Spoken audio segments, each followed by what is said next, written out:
اعوذ باللہ من الشیطان الرجیم بسم اللہ الرحمن الرحیم رب اشرح لی صدری ویسر لی امری واحلل عقدۃ من لسانی یفقہوا قولی آمین یا رب العالمین۔ آج کی پہلی آیت میں اللہ پاک تمام انسانوں کو خطاب فرما رہے ہیں، اور اس میں چاہے یہودی ہوں، عیسائی ہوں، مشرک ہوں،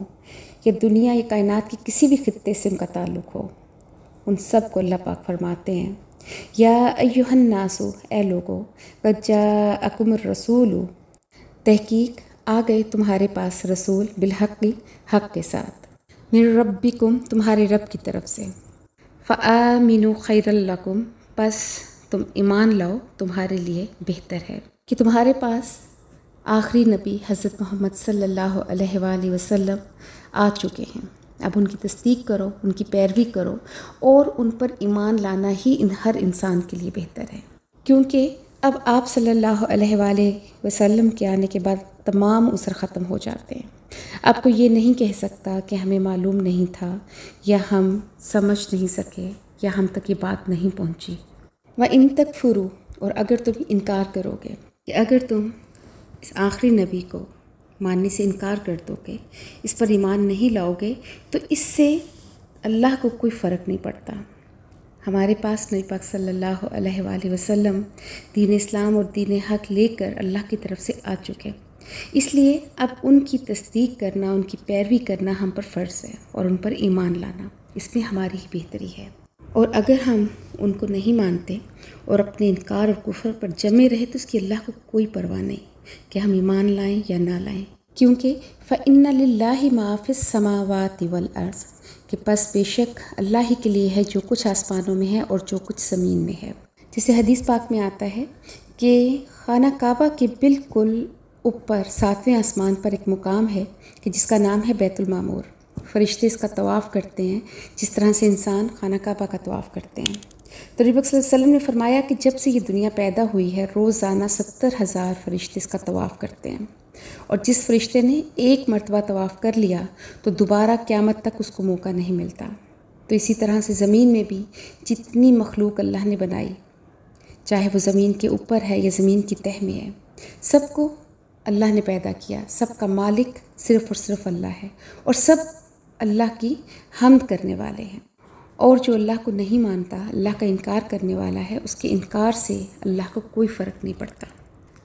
وَكَانَ اللَّهُ عَلِيمًا حَكِيمًا، اور اللہ جاننے والا اور حکمت والا ہے کہ ہمارا کوئی قول و فعل اللہ کے علم سے باہر نہیں، اور اگر اللہ ہمیں فوری طور پر سزا نہیں دے رہے تو اس میں بھی اللہ کی حکمت ہے۔ اگلی آیت میں اللہ پاک عیسائیوں سے مخاطب ہیں، اللہ فرماتے ہیں یا اہل الکتابی، اے اہل کتاب، لا تغلو فی دینکم، مت غلو کرو اپنے دین کے بارے میں، ولا تقولوا، اور نہ کہو، علی اللہ، اللہ پر، الا الحق، مگر صرف حق، انما المسیح، اور پختہ بات ہے کہ مسیح عیسیٰ ابن مریم، عیسیٰ ابن مریم رسول اللہ، اللہ کے رسول تھے، وکلمتہ، اور اللہ کا کلمہ تھا، القاہا الی مریم، جس کو ڈالا اللہ نے مریم کی طرف، روح منہ، اور اللہ کی طرف سے روح بھی، فآمنوا باللہ، پس ایمان لاؤ اللہ پر، ورسلہ، اور اس کے رسولوں پر، ولا تقولوا ثلاثہ، اور نہ کہو تم تین۔ اس آیت میں اللہ پاک عیسائیوں سے یہ کہہ رہے ہیں کہ اگر تم لوگ اپنے دین میں سچے ہو تو اس عقیدے سے حد سے نہ بڑھو، اللہ کے بارے میں سچی بات کے علاوہ کچھ نہ کہو، اللہ کے لیے بیوی اور اولاد کو تجویز نہ کرو۔ حضرت عیسیٰ تو اللہ کے رسول ہیں جنہیں اللہ نے حق کے ساتھ بھیجا، اور انہیں ایک ایسے کلمے کے ذریعے پیدا کیا جو حضرت جبرائیل علیہ السلام حضرت مریم کی طرف لے کر آئے تھے، اور وہ کلمہ تھا کن۔ یہ اللہ کی طرف سے ایک پھونک ماری گئی جو جبرائیل امین نے اللہ کے حکم سے حضرت مریم میں پھونکی۔ تو اس چیز کو مان لو کہ اللہ ایک ہی ہے، حضرت عیسیٰ کو یا ان کی ماں کو ان کا شریک نہ ٹھہراؤ۔ مگر عیسائی حضرت عیسیٰ کے بارے میں حد سے نکل گئے تھے، اور ان کو نبوت سے بڑھا کر اللہ کے مقام تک پہنچا دیا، بجائے اس کے کہ وہ ان کی اطاعت کرتے بلکہ ان کی عبادت کرنے لگ گئے۔ بلکہ یہی نہیں، انہوں نے اپنے بزرگان دین جو ان کے علماء تھے، ان کے بارے میں بھی عقیدت میں اس حد تک بڑھ گئے کہ یہ سمجھنے لگ گئے کہ وہ بالکل معصوم ہیں، اور ان کا حکم ماننا اتنا ہی ضروری ہے جتنا کہ خدا کا یا خدا کے رسولوں کا۔ یہی نہیں بلکہ ان کے بارے میں سچ اور جھوٹ اور حق اور باطل اس کے بارے میں پرکھنے کا انہیں کوئی حق نہیں۔ اس کے بارے میں اللہ نے کہا کہ انتہوا خیر لکم، کہ باز آ جاؤ، تمہارے لیے یہی بہتر ہے۔ انما اللہ الہ واحد، پختہ بات ہے کہ اللہ ایک ہی معبود ہے۔ سبحانہ ان یکون لہ ولد، اور اس کی ذات پاک ہے اس بات سے کہ اس کے لیے کوئی اولاد ہو۔ اس میں ان کا رد ہو گیا کہ جو حضرت عیسیٰ اور حضرت عزیر علیہ السلام کو اللہ کا بیٹا مانتے ہیں۔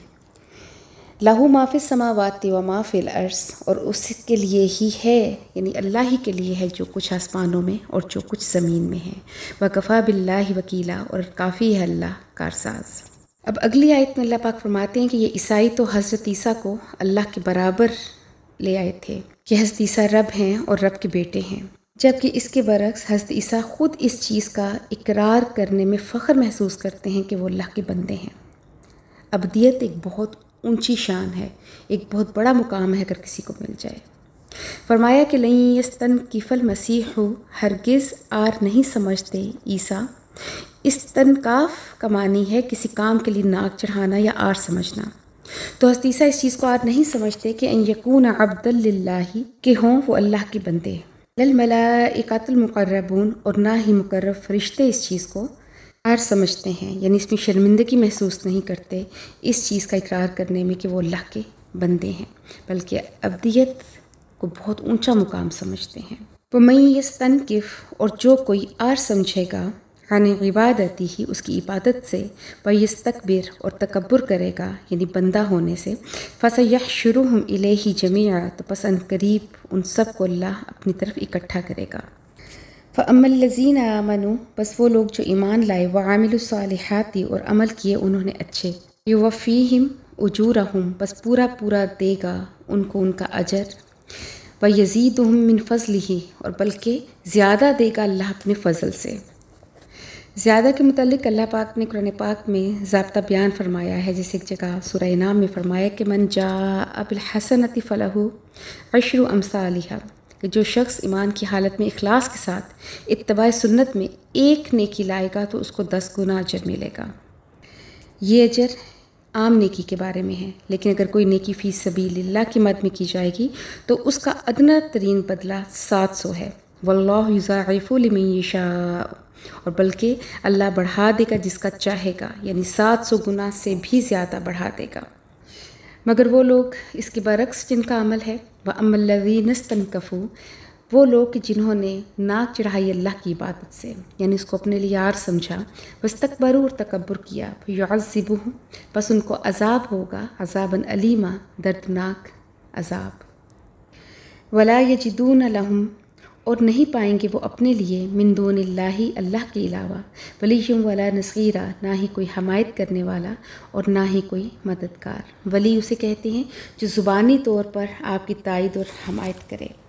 اور نصیر اس کو کہتے ہیں کہ جو عملی طور پر کسی کی مدد کرے۔ یعنی آخرت میں اس وقت نہ تو دوزخیوں کے لیے کوئی زبانی طور پر حمایت کرنے والا ہوگا کہ ان کے ساتھ زیادتی ہو رہی ہے یا ظلم ہو رہا ہے یا ان سے عذاب ختم ہو جانا چاہیے، اور نہ ہی عملی طور پر کسی کو طاقت ہوگی کہ ان کو اس عذاب سے نکالا جا سکے۔ اللہ پاک اس تکلیف دہ منظر اور اس وحشتناک عذاب سے ہم سب مسلمانوں کو بچائیں۔ آج کی آیات میں جو ہم نے پڑھا، حضرت عیسیٰ کے بارے میں جو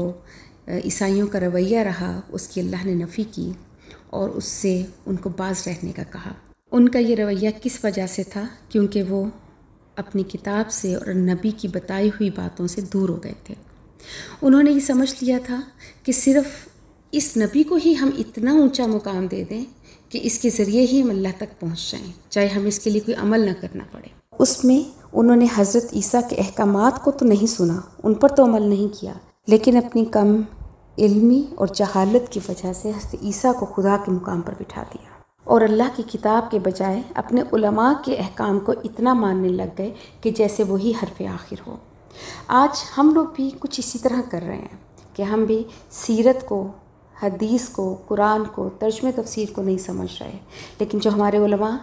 ہمیں کہہ دیتے ہیں ہم اس کو حرف آخر سمجھنے لگ جاتے ہیں۔ اور نبی پاک صلی اللہ علیہ وآلہ وسلم کو بھی اس حد تک اونچے مقام پر لے گئے کہ ان کو بھی ہم نے اللہ کے برابر کے لا کھڑا کر دیا، کہ ان کو بندہ کہنے سے بھی ہم ڈرتے ہیں۔ ہم نے ان کو حاضر ناظر جان لیا صرف اور صرف اس کتاب اور اللہ سے دوری کی وجہ سے، جبکہ اللہ نے خود ہی قرآن پاک میں نبی پاک صلی اللہ علیہ وآلہ وسلم کو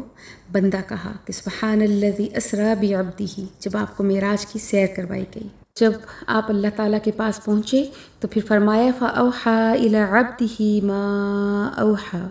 کہ پس اللہ نے وحی کی اپنے بندے کی طرف جو وحی کی، کہ آپ وہاں پہنچ کر بھی عبد ہی رہے۔ اور آپ صلی اللہ علیہ وآلہ وسلم جب معراج سے تشریف لائے تو یہ تحفہ لے کر آئے تھے، اشہد ان لا الہ الا اللہ و اشہد ان محمدًا عبدہ و رسولہ۔ اس تحفے میں بھی عبدیت موجود ہے۔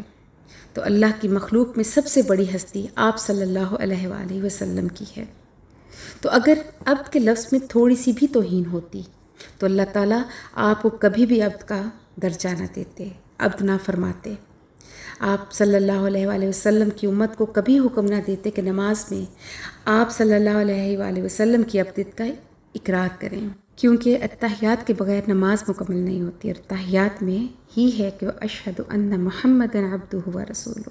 کہ میں گواہی دیتی ہوں کہ بے شک محمد صلی اللہ علیہ وآلہ وسلم اللہ کے بندے اور رسول ہیں۔ آج ہم میں بھی بہت سارے لوگ اسی مقام پر کھڑے ہیں جہاں پر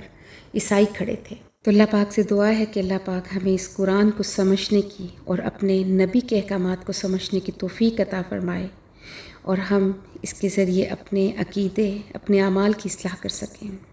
اور خود کو اور اپنی آنے والی نسلوں کو اللہ کی ناراضگی اور جہنم کے عذاب سے خود کو بچا سکیں۔ وآخر دعوانا ان الحمد للہ رب العالمین۔